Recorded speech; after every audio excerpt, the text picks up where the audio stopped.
네, 한판 브리핑 민동기 평론가 함께하겠습니다. 어서 오십시오. 안녕하십니까. 네, 통일부가 3년 전 북한의 개성 남북 공동 연락사무소 폭발을 했는데 관련해서 오늘 북한의 손해배상 청구 소송을 제기한다는 뉴스가 있었어요. 네, 정부가 북한을 피고로 한국 법원에 이제 소송을 제기를 한 건데요. 우리 법원에? 그렇습니다. 손해배상 청구액은 남북 공동 연락사무소 청사 피해액 102억 5천만 원하고요. 개성공단 종합지원센터 피해액 344억 5천만 원을 합친 금액입니다. 447억 정도 되는 그런 금액인데 예. 통일부의 입장은 16일로 북한이 남북 공동 연락사무소를 폭파한 지 3년이 되는데 16일부로 완성되는 손해배상 청구권의 소멸시효를 중단을 하고 국가 채권을 보존하기 위한 차원이다. 이렇게 입장을 밝혔습니다. 손해배상 청구 소멸시효 만료일인 16일이 지나게 되면 소송을 제기할 수 없기 때문에 만료 3일을 앞두고 소송을 제기했다는 그런 의미로 일단 해석이 되고 있는데요. 예. 북한은 2020년 6월 16일 개성공단에 있는 남북 공동연락사무소를 폭파했습니다. 남측의 대북 전단 살포를 문제 삼아서 폭발을 한 것으로 일단 전해지고 있는 그런 상황인데요. 예. 통일부는 북한이 폭력적인 방식으로 남북 공동연락사무소를 폭파한 것은 법률적으로 명백한 위법 행위라고 밝혔고요. 앞으로 정부는 관계부처 협력하에 소송을 진행해 나갈 것이라고 밝혔습니다. 근데 통일부의 소송 제기는 북한의 위법 행위에 책임을 묻는다는 상징적인 의미로 일단 해석이 되고 있습니다. 우리 정부가 북한을 상대로 한 소송은 만약에 승소를 하더라도 북한 당국에게 손해배상금을 받아내는 실질적인 결과를 얻어내기는 어렵다. 이런 전망이 나오고 있습니다. 우리 법원에 낸 것이고. 그렇습니다. 예. 자, 일단은 3년이 지난 지금에야 이제 소송을 제기한 이유 여러 가지 설명을 들으셨습니다. 어떻게 들으셨는지 진작가님부터. 이게 무슨 의미가 있죠? 지금 왜 그러냐면 예. 이 정부하에서 통일부가 할 일이 없거든요, 사실상. 그러니까 이런 거라도 해야 되는 거죠. 남북 관계가 안 좋기 때문에. 아무 의미가 없는 짓을 지금 하는 겁니다. 김 소장님은? 일단은 방구석 여포 같다라는 말씀 드리겠습니다. 이게 뭐 큰 소리는 치는데 뭐 상대방이 실질적으로 긴장할 수 있는 수단을 확보했거나 아니면 이것을 통해서 남북 관계가 좋아지든 나빠지든 그러니까 어쨌든 윤석열 정부가 집권을 했으니까 본인들 원하는 방식으로 해서 북한 문제를 통제하기를 바라는데 예. 아무런 성과를 못 내고 있지 않습니까? 뭐 한미일 군사훈련 강화했는데 미사일 덜 쏜다든지 아니면 뭐 이와 같은 행동들에 대해서 관계가 개선이 된다든지 아니 개선이 안 되면 북한 우리말을 듣든지 그래서 그냥 다 하나만한 일을 하고 있는 것 같은데 그게 일단 하나 걱정이고요. 남북 경제문화협력재단이라고 있는데 한국에서 북한의 저작권 관련돼서 수익들을 아마 정산해서 북한을 넘겨주고 이런 일들을 한 것으로 알고 있는데 이 소송 시작되면 이제 이 재단 끌어들여서 손해배상 청구하고 뭐 이런 작업들을 하지 않을까 싶은데 네 일이 좀 공교롭게 돌아가는데 남북 간의 대화의 창구를 다 막는 것이 그러니까 그렇게 해서 한반도의 평화가 잘 유지되는 전략이라고 하면 그게 좀 구체적인 더 그림을 보여줬으면 좋겠습니다. 예, 뭐 일단은 우리 정부로서 뭐라도 해야 되는 것이 아니냐라는 생각. 아니 정부에서 하면 되는데 또 통일부에서 할 일은 아니잖아요, 이런 거는. 통일부에서는 좀 다른 일을 했어야 되는데 예. 지금 통일부가 역할이 없어요. 이 정부에서는 아마 역할이 없을 겁니다. 통일부는 아마 그래도 남북 협력을 증진하는 그런 기관인데 네, 북한을 왜냐하면 상대로 외교 소송을 안보 제기. 노선이 저렇게 정해졌기 예. 때문에 통일부가 사실 개점 휴업하는 상태거든요. 그러니까 뭐 이런 걸 좀 하는 것 같은데 뭐 이 정부의 통일 정책이라는 거 북한이 괴멸하면 그때 쓸어 담겠다 이런 정도 이상은 없는 것 같아요. 예, 뭐 통일부 입장은 그건 아닌 것 같긴 한데. 자, 일단은 여기까지. 자, 이어서 감사원이 문재인 정부 시기 진행된 대규모 태양광과 풍력 등 신재생에너지 사업에 대한 중간감사 내용을 발표를 했는데 대통령이 관련해서 또 전반에 철저히 조사하라 이런 지시가 구체적 언급이 있었어요. 네. 태양광 사업 의사결정 라인 전반에 대해서 철저한 조사를 하라 이렇게 윤석열 대통령이 예. 지시를 했습니다. 어제 감사원이 이른바 문재인 정부의 태양광 사업 전반에 대한 중간감사 내용을 발표를 했거든요. 근데 이걸 토대로 전현직 공직자 등의 비위 사실을 발표를 했고 이게 언론에 대대적으로 보도가 됐었는데요. 예. 오늘 윤석열 대통령이 추가 지시를 내렸습니다. 대통령실 관계자는 이제 기자들이 질문을 좀 했습니다. 그러니까 전임 정부의 의사결정 라인을 조사하는 게 가능하냐 이런 질문을 던졌는데 예. 대통령실 관계자는 전임 정부 라인이 아니라 태양광 비리 라인을 들여다보는 것이다 이렇게 답을 했고요.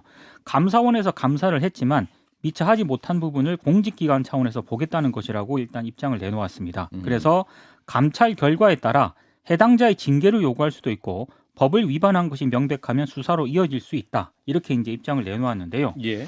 감사원이 이제 어제 문재인 정부의 핵심 정책이었던 태양광 사업 추진 실태를 이제 언론에 이제 브리핑을 했는데 강임준 군산시장 등 비위 혐의가 드러난 38명을 검찰에 수사를 의뢰를 했습니다. 예. 특히 이제 몇 가지 내용이 혐의가 이제 적용이 됐는데 감사원의 판단이 이렇습니다. 강임준 시장하고요. 산업부 전직 간부 등 2명 등 13명을 직권남용 사기 및 보조금법 위반 등의 혐의로 검찰에 수사를 요청을 했고요. 여기에 조력한 민간업체 대표와 직원 등 25명의 의혹도 수사 참고 사항으로 검찰에 송부를 했습니다. 강임준 군산시장 같은 경우에는 전북 군산시가 사업비 약 1,000억 규모의 태양광 사업을 추진을 할 때 자신의 고등학교 동문이 대표로 있는 업체에 특혜를 준 혐의를 받고 있고요. 예. 그리고 민간 주도로는 최대 규모인 충남 태안군 안면도 태양광 발전소 허가 과정에서도 당시 산자부 공무원과 민간업자들이 유착한 정황이 있다는 게 감사원의 판단입니다. 그리고 가족 명의로 업체를 경영을 해서 전북 지역 내에 풍력 사업을 추진한 의혹을 받는 전북대 교수가 있는데 예. 발전 사업 허가를 신청을 하면서 주주 명부를 조작을 하고 사전 개발비도 부풀려서 허위 투자 계획을 제출했다. 그래서 지금 수사 대상에 오른 그런 상황인데요.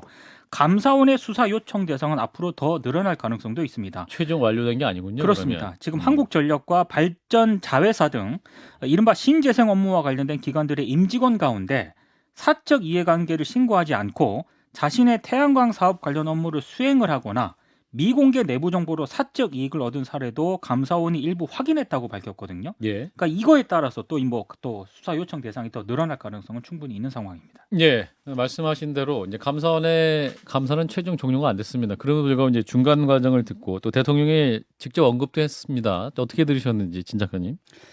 감사원의 감사가 종료된 다음에 얘기를 해도 늦지 않았을 것 같은데 대통령 이렇게 언급이 되면 당연히 전 정권 털기다라는 의심을 받기 쉽죠. 그다음에 뭐라고 하게 됐냐면 의사결정 라인 전반에 대해 조사하라. 근데 쉽게 말하면 의사결정 자체가 잘못됐다. 비리였다고 보지는 않거든요. 아마 이제 어떤 식으로 그 의사 결정에 따른 결과를 놓고서 이렇게 빼돌리고 저렇게 빼돌리고 이렇게 타협 이렇게 뭐 협잡하고 이런 문제일 텐데 이건 예. 결국 뭐냐면 그 사업 자체가 불법적이었다는 뉘앙스를 강하게 띠는 언급이거든요. 그 다음에 아마라도 이런 판단을 갖다가 강화시키는 그런 걸 위해서 좀 감찰을 지시한 것 같거든요. 사실은 감사원에서 다 할 수 있잖아요. 감사원에서 감사해가지고 수사 요청할 건 수사 요청하고 의뢰하고 다 하는 건데 거기다 감찰까지 동원했다라는 것은 상당히 정치적 성격이 굉장히 강하다라고 볼 수밖에 없죠. 김 소장님. 산업과 관련돼서 대통령님이 후보 시절에 3가지 정도 죄송합니다. 3가지 정도 인풋이 들어간 것 같습니다. 예. 첫 번째는 대통령님 반도체가 짱입니다. 두 번째는 원전 살려야 됩니다. 원전으로 돈 많이 벌 수 있습니다. 세 번째는 태양광은 문재인 정부 비리 온상입니다. 신재생 에너지 사업. 예. 근데 이제 문재인 대통령 때 그린 뉴딜이라고 해서 이 돈을 많이 투자하고 한 것은 국가가 선도적으로 돈을 투자해서 태양광 분야의 발전 단가를 낮춰서 외국에 팔고 돈을 벌려고 하는 일이었던 거예요. 그러니까 앞으로 20년 동안 먹을거리를 찾는 과정에서 그린 뉴딜이 나온 거거든요. 뭐 ESG부터 시작해서 아리백 이런 것들이 다 지금 이후에다 물건을 팔려면 우리가 해야 되는 일이잖아요. 우리가 예. 팔기도 해야 되고 그 자체 기술을 만들어 수출하는 의미에서 했던 건데 대통령은 아니야 원전 하나면 돼라고 생각하시는 것 같고 AI부터 시작해서 여러 가지 다른 것들에 대한 첨단 먹을거리에 대해서 우리가 고민을 해야 되는데 아니야 반도체면 돼. 문제를 너무 도식화해서 단순하게 보시니까 태양광 전체가 비리 온생인 것처럼 보는데 당연히 잘못한 사람도 잡아가고 잘못 나간 돈은 걷어들여야 되지만 태양광과 풍력에너지는 EU에서 요구하고 있으니까 우리가 지금 중국이랑 거래 안 하시겠다면서요. 그러면 EU랑 거래를 늘려야 되는데 그러려면 꼭 필요하다는 점을 대통령께 좀 누군가 말씀을 드렸으면 좋겠습니다. 태양광 사업이 신재생 에너지 사업이 이제 급하게 진행이 되면서 예. 당연히 이제 허점이 생긴 거죠. 세금 도둑들도 취임 많이 과정에서 있을 사업 거고. 취임 과정에서. 하지만 그것하고 이 사업 자체는 구별해서 봐야 되거든요. 근데 이제 그 김성애 소장이 지적한 것처럼 이 비리를 뒤집어 씌워가지고 이 사업 자체가 쓸데없는 것이었다라는 이건 굉장히 이념화된 판단이거든, 잘못된 판단이고 그쪽으로 가지 않을까 우려가 됩니다. 예. 자, 일단 뭐 수사로도 이어질 수도 있다. 뭐 전 정권 죽이기다. 뭐 이런 얘기도 나오는데 결국 그런 얘기 들을 수밖에 없는 아니 상황. 이어지는 게 아니라 수사하라고 지금 수사는 구체적으로 해야죠. 지시가 나갔잖아요. 아니 알겠습니다. 이 이상 어떻게 구체적으로 지시합니까? 예. 이 보고 라인하고 이 라인을 정확히 확인해 보라고 하는 것은 예. 이거 누가 시작했어? 태양광. 문재인 대통령이 시작했겠죠. 그럼 문재인 대통령한테 누가 보고를 했는데 뭐 이런 라인을 다 뒤져보라는 건데. 그러니까 태양광 사업 자체를 갖다가 뭐 범죄 행위인 것처럼 몰아갈 수가 있는데 그런 의도가 좀 보이거든요. 근데 그것은 현명하지 못하죠. 이거 예. 외국도 다 하는 사업인데 큰일입니다. 그다음에 저기 원전에 계속 어떻게 의존하려고 그래나 이해가 안 가거든. 그러니까 그 100년간 에너지 사업인데 가장 단가도 싸게 들고 그러니까 아니 이렇다는 원전이 생각을 사실은 하시는 거죠. 지금 왜냐하면 외국에서 원전에서 철수하는 이유가 뭐냐면 단가가 비싸기 때문이거든요. 이제는 경제성이 떨어지기 때문인데 예. 예, 이걸 갖다 어떻게 거기다 목숨을 거는지 모르겠네. 예, 일단 요 얘기가 여기까지. 다음 이슈. 어제 서울대학교가 조국 전 장관에 대해서 교수직 파면을 의결했는데요. 조국 전 장관은 또 여기에 불복 의사를 표명했습니다. 그러니까 과도한 조치라는 입장을 내놓았습니다. 네. 변호인단의 입장이라는 글을 페이스북에 올렸는데요. 예. 교수의 기본적 권리를 지키고 전직 고위공직자로서의 명예를 회복하기 위해 즉각 항소해서 이 결정의 부당함을 다투겠다라고 입장을 내놓았습니다. 서울대 교원징계위원회가 어제 조국 전 장관을 법학전문대학원 교수직에서 파면하기로 의결을 했는데요. 예.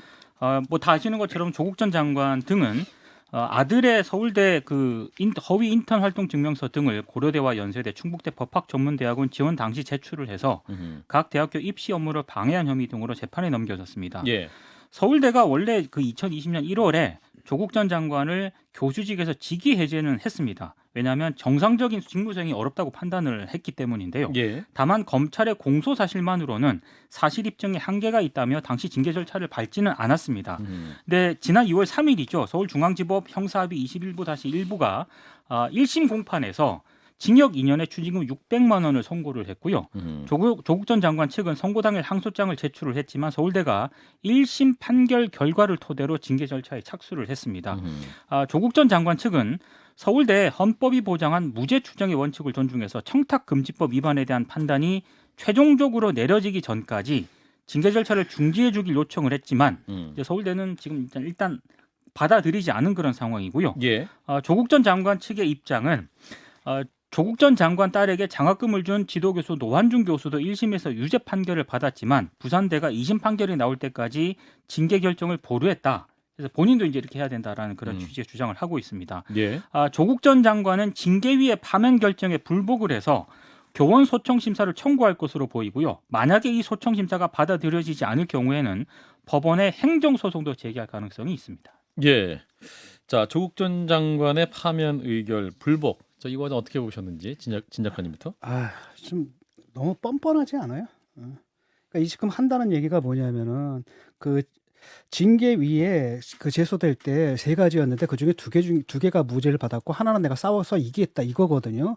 근데 실제로 뭐냐면 1심에서는 그러니까 2년의 실형을 선고를 받았어요. 그러니까 징계에 어떤 걸로 제소가 됐는지 그게 중요한 게 아니거든요. 일단 2년의 실형을 선고받았고 또 예. 하나는 뭐냐면 그 위조 문서를 부정 입학한 것은 정경심 재판을 통해 가지고 이미 확정 판결이 나 있는 상태거든요. 예. 그러니까 자기 자식한테 그런 일을 한 사람이 교육자로서 역할을 할 수 있느냐 이런 판단을 하는 거거든요. 그런 윤리적 판단을 내리는 거예요. 그런데도 계속 헌법상의 무죄 추정의 원칙을 얘기하거든요. 근데 그것이 말이 안 되는 게 예를 들어가지고 자기가 뭡니까 뭐로 있었을 때 그 민주당 혁신위원회로 있었을 때 만든 당원이 뭡니까 기소만 당하면은 이 사람 출당시킨다 이거 아니었습니까? 그걸 무죄 추정 원칙 아니거든요. 그것이 의미하는 바는 뭐냐면 그것과 상관없이 모든 기관들은 당이나 조직들이나 기관들은 자기 나름대로의 윤리 코드를 갖고 있는 거예요. 그게 바로 징계위거든요. 예. 거기서 이런 판단을 내렸는데 여기다 불복하고 이러는 것들이 좀 제가 볼 때는 그러지 않아도 국민들이 굉장히 분노해 있는데 반성하고 사과를 해야 되는데 끝까지 아니라고 좀 잡아떼고 있잖아요. 네. 김 소장님은?